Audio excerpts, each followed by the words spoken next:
देखें transformer, okay. Transformer कर ले या पहले कुछ डॉट्स करा दे आप? Transformer, very good. पहले ट्रांसफार्मर। और ट्रांसफार्मर आप सबने देखा होगा, कहाँ देखा? सड़कों पे, नुकड़ों पे लगे होते हैं। क्या करते हैं वो ट्रांसफार्मर?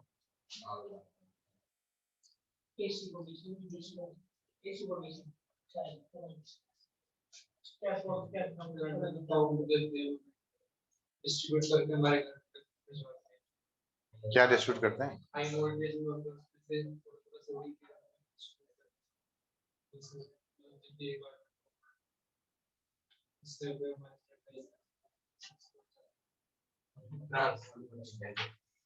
आपके भी कोई ओपिनियन हो तो रख सकते हैं।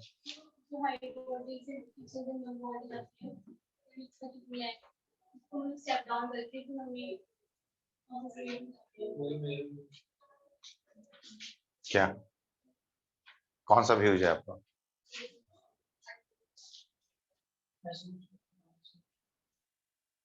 बिल्कुल सही। High volt to low volt या फिर लो वोल्ट से हाई वोल्ट काम करना ही ट्रांसफार्मर का काम होता है, ठीक है। कुछ ट्रांसफार्मर ऐसे भी होते हैं, डेफिनेशन देखिए ना यार सर,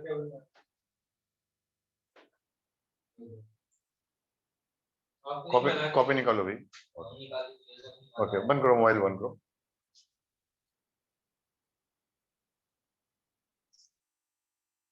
ट्रांसफार्मर का काम क्या होता है भाई? स्टेप अप या स्टेप डाउन। स्टेप अप का मतलब अप, वोल्टेज को अप करना है। स्टेप डाउन का मतलब क्या होता है? वोल्टेज को कम करना। और जहां से इलेक्ट्रिसिटी जनरेट होता है, डेवलप करता है, वहां से आपके टाउन तक आने में कई फेजेस भी आते हैं। पहले 33 लाख वोल्टेज का वहां से चलता है ट्रांसमिशन वायर, और फिर किसी शहर के पास में आउटसाइड आउटस्कर्ट्स में ग्रिड बने होते हैं, बड़े ग्रिड होते हैं। फिर वहां पे आकर के उसको 33 लाख से हटा करके 11 लाख पे कन्वर्ट करते हैं।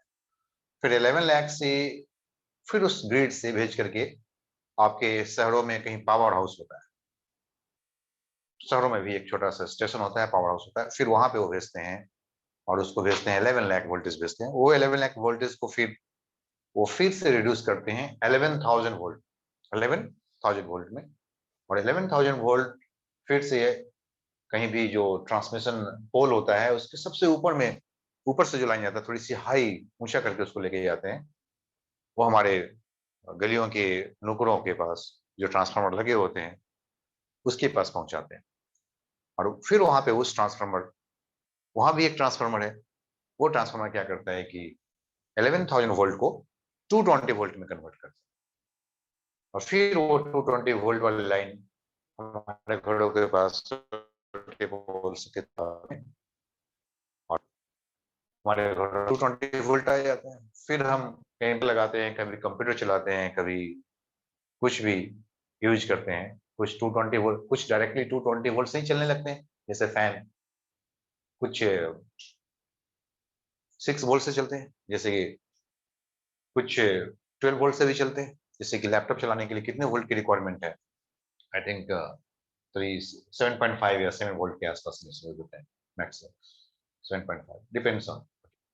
या ये जो है, तो इसके अंदर में भी एक ट्रांसफार्मर है जो एडाप्टर है, या फिर इसके अंदर में एक इनबिल्ट ट्रांसफार्मर होता है, जैसे कि यहाँ पे ट्रांसफार्मर है, यहाँ पे इनबिल्ट ट्रांसफार्मर है। ये देखिए, ये रहा ट्रांसफार्मर, ये ना ग्रीन वाली, ये ट्रांसफार्मर। ट्रांसफार्मर में सॉफ्ट एंड कोर मटेरियल के ऊपर में मैं अब ट्रांसफार्मर का डिजाइन बताता हूँ, ट्रांसफार्मर क्या काम करता है, ठीक है। तो ट्रांसफार्मर का एक और काम है स्टेप अप या स्टेप डाउन, यानी कि हाई वोल्टेज को लो वोल्टेज करना या फिर लो वोल्ट को हाई वोल्ट करना। और जब एसी लगते हैं या रेफ्रिजरेटर लगते हैं तो खासतौर पे एक एडिशनल स्टेबलाइजर को लगाया जाता है। स्टेबलाइजर का काम होता है कि वोल्टेज को स्टेबलाइज करना। अगर वोल्टेज कहीं पे कम है या कभी ज्यादा है, तो हम वहां पे कम है तो हमें रेट करने की होती है कि भाई कम हो गया तो अब उसको स्टेप अप करो, ज्यादा हो गया तो उसको स्टेप डाउन करो। उसमें ऑटोमेटिक सिस्टम लगे होते हैं। ये कांस्टेंट वोल्टेज वो सप्लाई करते हैं 220 वोल्ट। ज्यादा हो गया तो उसको रिड्यूस कर देगा, कम हो गया तो उसको इंक्रीज कर करके 220 वोल्ट पे पर्टिकुलरली 220 वोल्ट पे स्टेबलाइज कर देता है। क्लियर है? ओके। तो स्टेबलाइजर ट्रांसफार्मर, दो तरह के ट्रांसफार्मर हमारे पास पाए जाएंगे। One is the step up transformer, another is the step down transformer। Step up transformer क्या करता है? Low volt to high volt. क्या करता है भाई? लो वोल्ट या low voltage to high voltage, low voltage to high voltage convert करते हैं जैसा रिक्वायरमेंट हो रहा है हमारा। और ये जो step down high voltage to low voltage create करते हैं। क्लियर है?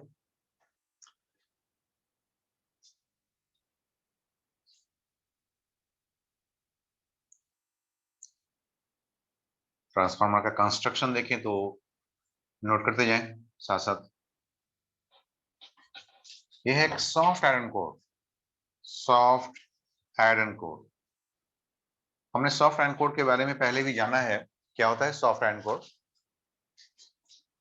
एक पैरामैग्नेटिक मटेरियल होता है। क्या होता है? सॉरी, फेरोमैटिक मटेरियल होता है। क्या होता है? Ferromagnetic material, ferromagnetic substance, ferromagnetic material of high magnetization, of very high magnetization, very high magnetization,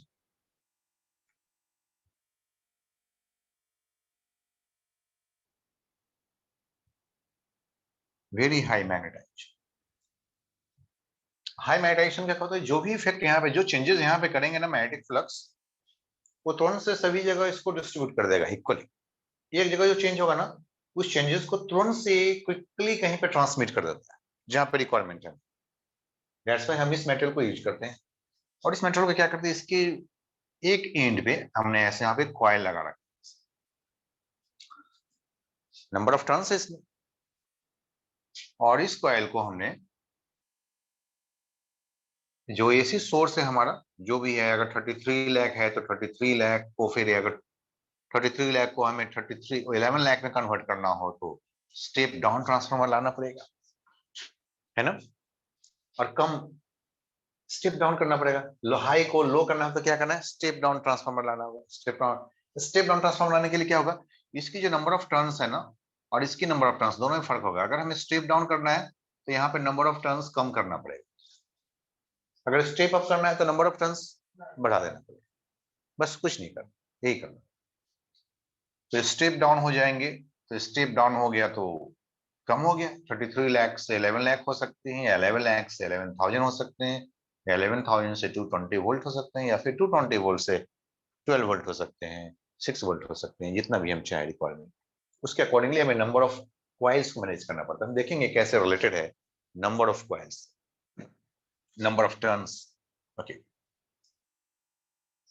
तो कुछ नंबर ऑफ टर्न्स हमने ले लिया यहाँ पे, कुछ कम या कुछ ज्यादा आप दिखा सकते हो, कुछ कम ही कर लेते हैं, है ना, ऐसे। और इसका जो, इसको यूज करते हैं किसी डिवाइसेस में, जो हमारे घरों के अंदर में, या पूरे शहर का, पूरे टाउन में आ गया है करंट, या पूरे मोहल्ले में आ गया करंट, सबकी टोटल रेसिस्टेंस, ये लोड है, दिस द रेसिस्टेंस आर। ठीक है, अब इसमें करंट जाएगा।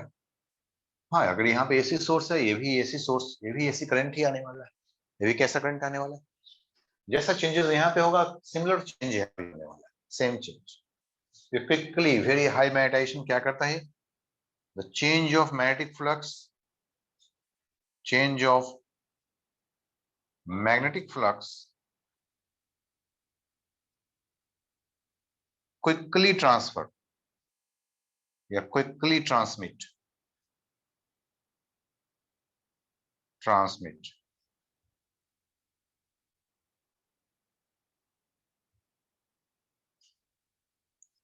quickly transfer the other side.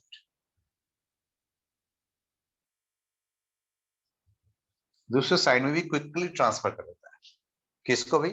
Change of magnetic flux through the one coil, change of magnetic flux through one loop, one turn. जो पहले है हमारे, ये हमारा एसी सोर्स है और इस कॉइल को बोलते हैं प्राइमरी कॉइल। ये क्या भाई? It is called primary. Obviously जो पहले है प्राइमरी कॉइल, तब इसे प्राइमरी कॉइल बोलते हैं। और इसमें नंबर ऑफ टर्न्स एनपी बोल सकते हो, एनपी या एन1 ऐसा आप यूज कर सकते हो। एन1 भी बोल सकते हो या एनपी बोल सकते हो। एनपी या एन1 क्या भाई? Number of turns, number of turns of the primary coil, primary coil over the soft iron core. ये भी वही सेम सॉफ्ट आयरन कोर है, इसका भी एरिया, दोनों की एरिया सेम ही होता है। दोनों का एरिया क्या है? सेम। इसका भी आर रेडियस पे ही है, ये भी उतना ही थिकनेस पे भी आर रेडियस पे ही। और यहाँ पे क्या भाई? ये है एनएस, एनएस या एन2, क्या बोलना है इसको? एनएस या एन2, एनएस या एन2।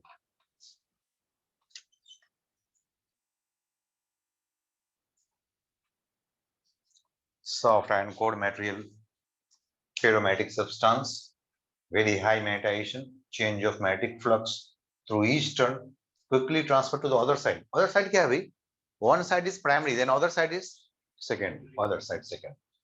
तो इधर की तरफ जो टर्न है वो है प्राइमरी, इधर की तरफ नंबर ऑफ टर्न्स है एनपी, जिसकी वैल्यू क्या है? N1 of the primary coil. ये है एसी सोर्स प्राइमरी कॉइल।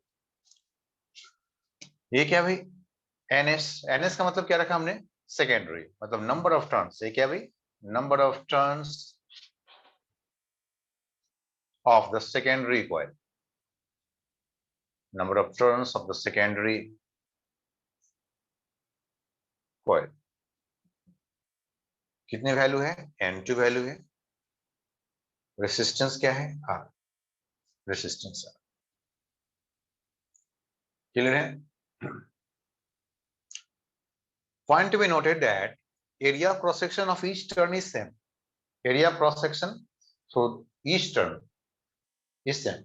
सभी टर्न का, और बोथ साइड, प्राइमरी साइड भी और सेकेंडरी साइड भी, दोनों जगह सेम एरिया होते हैं, लेकिन बस नंबर ऑफ टर्न्स का डिफरेंट होगा। नंबर ऑफ टर्न्स किधर ज्यादा होना चाहिए भाई? हम इस बात को प्रूफ कर लेंगे। स्टेप अप में नंबर ऑफ टर्न्स सेकेंडरी में ज्यादा होना चाहिए प्राइमरी के मुकाबले में, और स्टेप डाउन में कम होना चाहिए इसके मुकाबले, जो हम आगे चल करके इसको जस्टिफाई भी कर लेंगे कि N1 और N2 में क्या फर्क है, क्या रिलेशन आता है स्टेप अप और स्टेप डाउन के अकॉर्डिंग। ओके,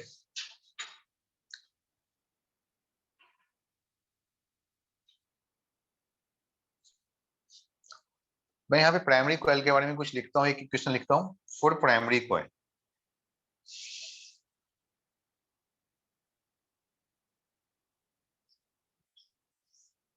और मैं उस तरफ में सेकेंडरी कॉइल का इक्वेशन फॉर्म कर दूंगा, इधर प्राइमरी कॉइल का इक्वेशन लिख दूंगा।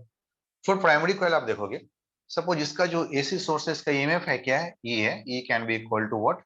ई नॉट साइन ओमेगा टी। तो भाई अब इसमें करंट चेंज हो रहा है, फ्लक्स चेंज करेगा, इसमें क्या हो जाएगा? इसमें एक ईएमएफ भी डेवलप करने वाला है। कितने ईएमएफ डेवलप करेंगे? D phi upon d t. इसमें जो फ्लक्स होगा ईच टर्न, अगर फ्लक्स फाई है तो इसमें जो ईएमएफ डेवलप करने वाला है वो है माइनस एनपी, हाँ, नंबर ऑफ टर्न्स, और एक टर्न के थ्रू कितने फ्लक्स है?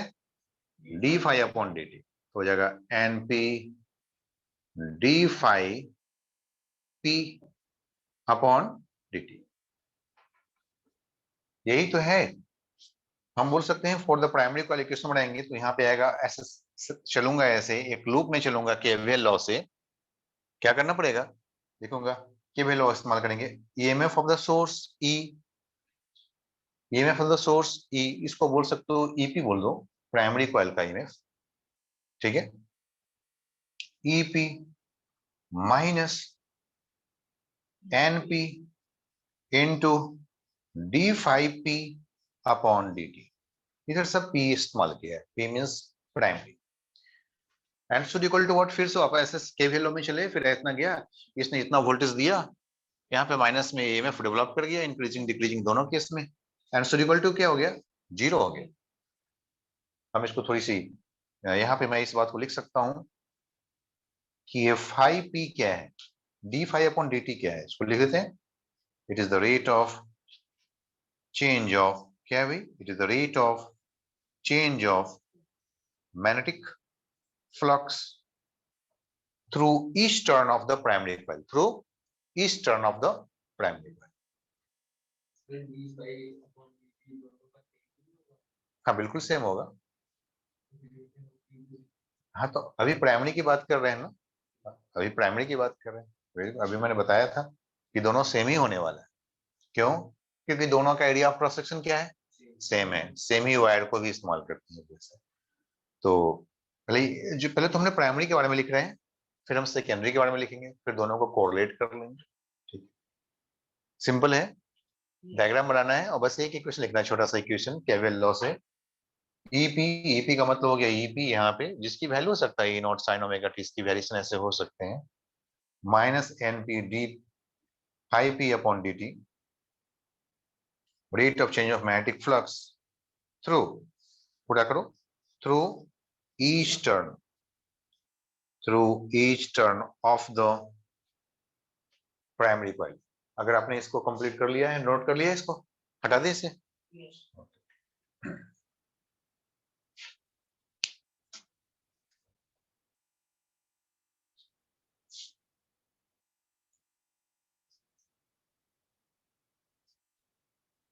क्लियर है?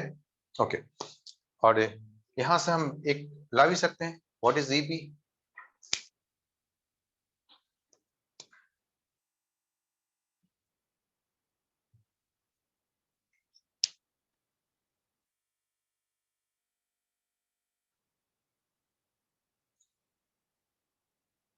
इस लाइन को भी हटा लेते हैं थोड़ी देर के लिए, कितने स्पेस हमने क्लियर कर लिए। ठीक है, done. Okay, therefore what is the EP की वैल्यू क्या रहा भाई, NP d5p upon dt, number one. Similarly for the secondary coil के लिए आई, सेकेंडरी कॉइल क्या करने वाला है, तो यहां भी EMF डेवलप कर रहा है, यहां पे कितने EMF डेवलप कर रहा है, तो इसमें number of turns per depend करता है, दैट इज EMF डेवलप्ड। इस कॉइल में कितने EMF डेवलप करेगा, तो हम इसको बोल सकते हैं ES बोल सकते हैं या U2 बोल सकते हैं। यहाँ पे EP बोल दिया है तो इसके अकॉर्डिंगली हम ES बोल देते हैं। और हमें पता है ES की, मैं यहाँ पे लिख लेता हूँ ES की वैल्यू पहले, ES can be equal to, number of turns बोलिए भाई, माइनस साइन तो आएगा, NS and d5s upon, clear है ना, ES is equal to NS d5s upon dt, यही तो आ रहा है ना। By Faraday's law ने कहा था कि what is the EMF induced, it is the minus d5 upon dt, लेकिन एक टर्न के थ्रू d5s upon dt है, यहाँ पे, यहाँ भी लिख सकते हैं what was the d5s क्या है भाई, d5s upon dt क्या है, the rate of change of magnetic flux through each turn of the secondary coil, है ना, लिख लेते हैं, it is also the rate of change of the same thing through each turn of the secondary coil। Note कर लें इस बात को, यहाँ पे लिख लेते हैं रेट ऑफ, नोट कीजिए इसको, अभी याद रहेगा, बाद में भूल सकते हैं। रेट ऑफ चेंज ऑफ, इस लाइन को यहाँ पे रिपीट कीजिए, ये ले लीजिए,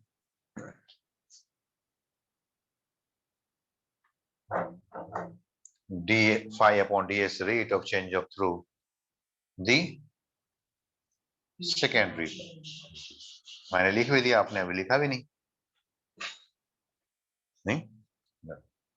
ये आ गया अपने पास, इस लाइन को हटा दिया अभी यहाँ से।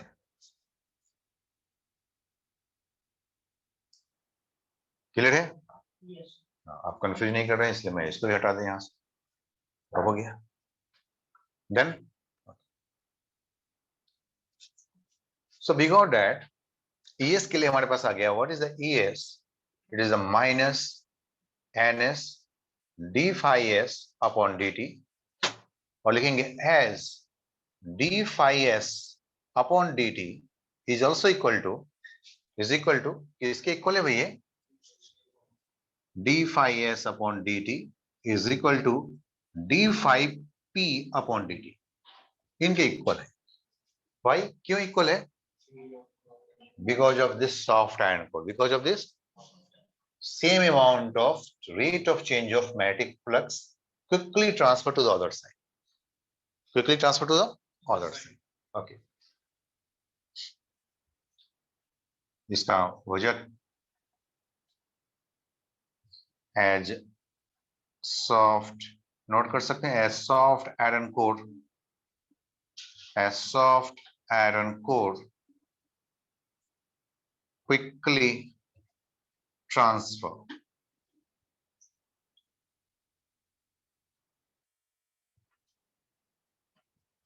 to the other side.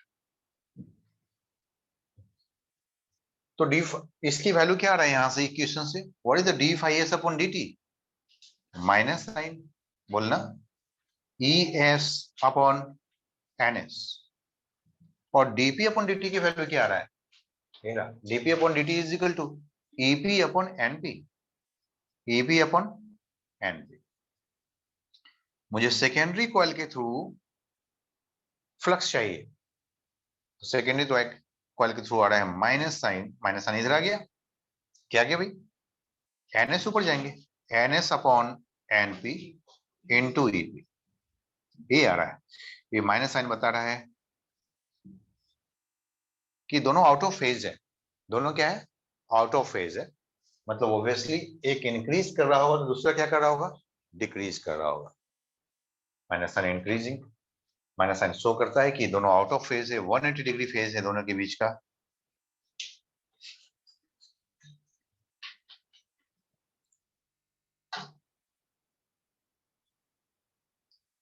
Minus sign shows note कर लीजिए। हमें दो बातें यहाँ पे देखना है, एक तो माइनस साइन को लेकर के, माइनस साइन क्या भी जब ये इंक्रीजिंग केस में है, ये decreasing case, just opposite, just opposite, क्योंकि फ्लक्स वैसा ही लेकर के जाएगा। यहाँ एक में इंक्रीजिंग हो रहा है, दूसरे में क्या हो रहा है? डिक्रीजिंग हो रहा है, लेकिन हो तो रहा है, लेकिन फ्लक्स तो है, ईएमएफ है, करंट है इस। लिखेंगे minus sign shows ES and E, minus sign shows ES and EP are out of phase. क्या बोल सकते हैं इसको? जब 180 डिग्री का फेज होता है तो इसके लिए हम नया टर्म इस्तेमाल कर सकते हैं, आउट ऑफ फेज। क्या बोलते हैं इसको? Out of phase. Out of phase का मतलब opposite phase. Out of phase का मतलब क्या हो गया? Opposite phase. अपोजिट फेज का मतलब क्या हो गया? One is increasing, other is decreasing. एक बिल्कुल अप पे है, दूसरा बिल्कुल डाउन पे है, point of view. So minus sign shows ES and EP are out of phase, that is the phase difference is 180 degree, that is phase difference is 180। जैसे हमने देखा था ना प्योरली कैपेसिटी में कितने का फेज डिफरेंस आ रहा था? 5/2 का, तो वो आउट ऑफ फेज नहीं था। वहां पे एक दोनों अपोजिट नहीं था, एक जीरो पे था तो एक मैक्सिमम पे था। लेकिन यहाँ पे क्या है? एक डाउन में है तो दूसरा क्या है? अप में। एक इंक्रीज कर रहा है, दूसरा डिक्रीज कर रहा है, ऐसे। Minus sign indicates that ES and, आप नोट करेंगे ना इसको? नोट कीजिए, मेरे पास स्पेस नहीं है, आप मैं यहाँ लिख दो। माइनस साइन इंडिकेट्स दैट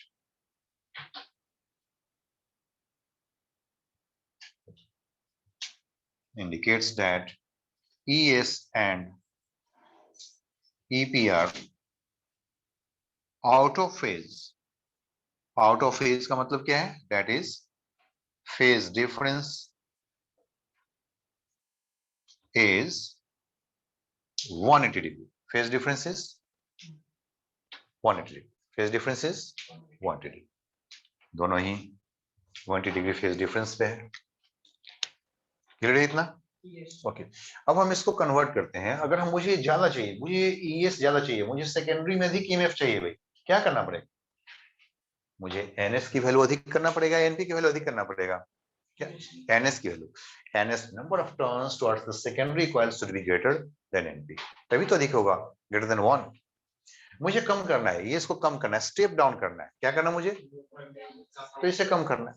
तो अच्छी बात है भाई, कम चाहिए तो कम कर दो नंबर ऑफ कॉइल, ज्यादा चाहिए तो ज्यादा कर दो, मतलब कोई सीधा सीधा रिलेशन है, कोई ऐसा कोई अजीबोगरीब सिचुएशन नहीं आ रहा है कि हाँ किस में क्या होने वाला है। भाई स्टेप अप चाहिए, नंबर ऑफ टर्न्स क्या कर दो, इंक्रीज कर दो। स्टेप डाउन चाहिए, नंबर ऑफ टर्न्स क्या कर दो, कम कर दो, डिक्रीज कर दो। Okay simple. तो हम बोल सकते हैं for step of transformer NS is greater than NP, that is step of transformer का मतलब क्या हो गया?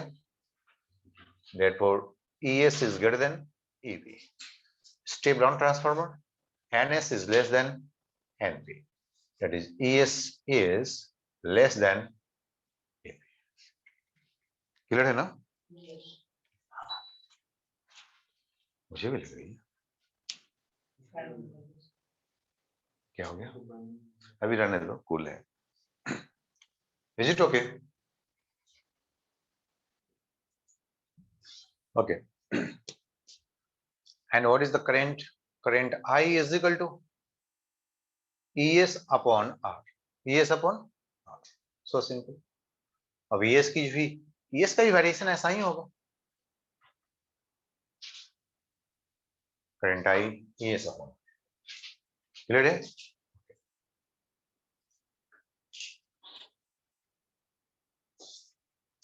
एक आता है what is the efficiency of the transformer, बड़ी हाई फ्रीक्वेंसी क्वेश्चन है। Efficiency of the transformer, efficiency of the transformer, efficiency of the transformer को बोलते हैं, दिस इज द आउटपुट। इसको क्या बोलते हैं? आउटपुट। इसको बोलते हैं इनपुट। जो आ रहा है दैट इज इनपुट, जो जा रहा है वो आउटपुट।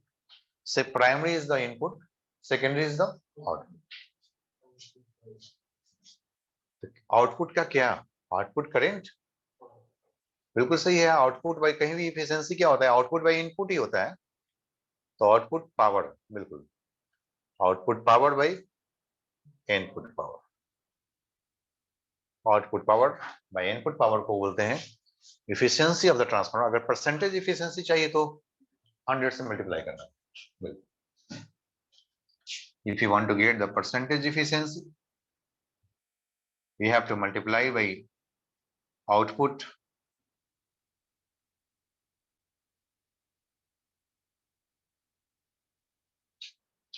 पावर, और यहां पर रहेंगे इनपुट पावर, और इनटू क्या होगा?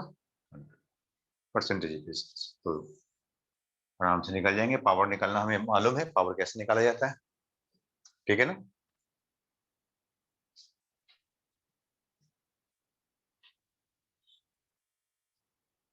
इंस्टेंटेनियस पावर हो या एवरेज पावर हो, हर तरह की पावर आप कैलकुलेट कर चुके हो, देख चुके हो।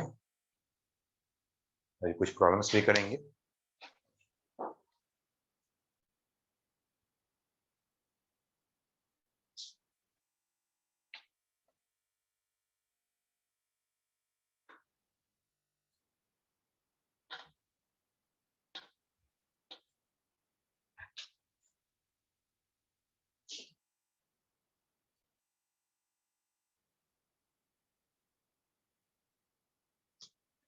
ठीक है, हो गया ट्रांसफार्मर।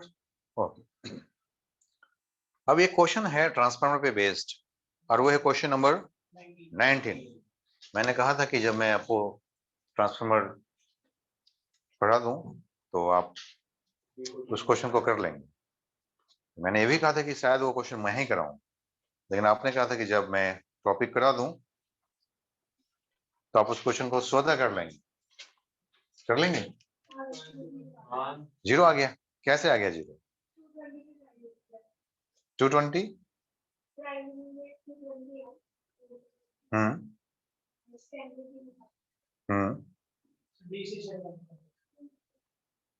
डीसी है। Why the answer 0? The DC voltage है, तो डीसी वोल्टेज है, डेट्स व्हाई डीसी वोल्टेज के साथ अप्लीकेबल नहीं हो पा रहा है। वेरिएशन ऑफ करंट होना चाहिए, क्या होना चाहिए यहाँ पे? वेरिएशन ऑफ करंट होना चाहिए। यहाँ पे एक फिक्स करंट दे दिया भाई 220 वोल्ट, तो एक बार फिक्स वोल्टेज दे दोगे तो फिर क्या होगा? करंट फिक्स हो गया। वंस द करंट फिक्स, तो d∅dt मिलेगा ही नहीं इसको। फ्लक्स, जब फ्लक्स ही चेंज नहीं करेगा तो इधर क्या जाने वाला है? ये सोचेगा अरे मुझे तो कुछ मिल ही नहीं रहा है, कोई चेंजेस नहीं आ रहा है। आप चेंज करोगे तभी तो मेरे पास चेंज आने वाला है। There is no change, hence there is no change, so what is 0? कुछ नहीं मिलने वाला है। क्लियर है ना? ओके, तो मैंने कहा था कि आंसर तो सबको मालूम था, आंसर तो इसने बताया था कि आंसर देख करके बता दिया था, 0 होता है ना? मैंने कहा था कि आपको बताना पड़ेगा कि 0 क्यों होता है। 0 क्यों होता है?